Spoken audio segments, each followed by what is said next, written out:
হ্যাঁ, আমরা তো সবসময় ধার। তারপরে ৬ ইঞ্চি পানি কমছে। পানি তো আগে যা আরো মেলা ছিল, ৬ ইঞ্চি পানি কমছে। বৃষ্টিতে না হলে হ্যাঁ, বৃষ্টি না হলেই। গতকালকে বৃষ্টি না হলে হানি আ অনেক কারণ এখানে ত্রাণের গাড়ি ঢুকে নাই? ত্রাণ আসে নাই? কোন আনেত্রা ত্রাণ যেখান থেকে আইসা যারা বিভিন্ন সংগঠন যারা দুইটা দুইটা সংগঠনের ঢুকছে।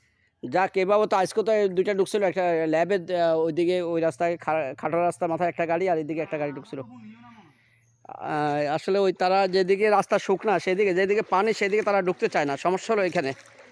হ্যাঁ, রাস্তার পাশে পাশে যারা আছে তারাই পাচ্ছে। হ্যাঁ, ভিতরে তারা ঢুকতে চাচ্ছে না আর কি।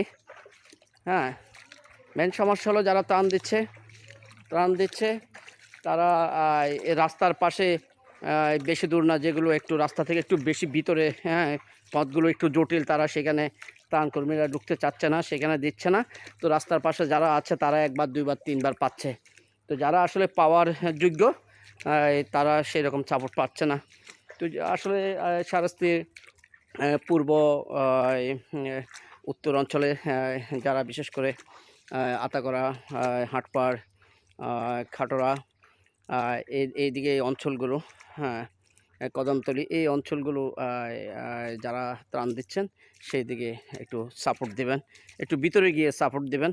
তাদের ঘর দুয়ারে যথেষ্ট পানি, সব ডুবে গেছে। এই যে দেখতে পাচ্ছেন, এই যে ঘর, হ্যাঁ, এই যে সব পানির নিচে সব তলিয়ে গেছে। হ্যাঁ, কিন্তু এখানে কেউ আসে না ত্রাণ দেওয়ার জন্য। এই ভিতরে, হ্যাঁ, কেউ আসতে চায় না। ভিতরে আসলে বোঝা যায়, হ্যাঁ, কি জটিলতা। এখানে যে পানি, এখানে ১ হাঁটুর উপরে পানি এই রাস্তার উপর, সেখানে তো আর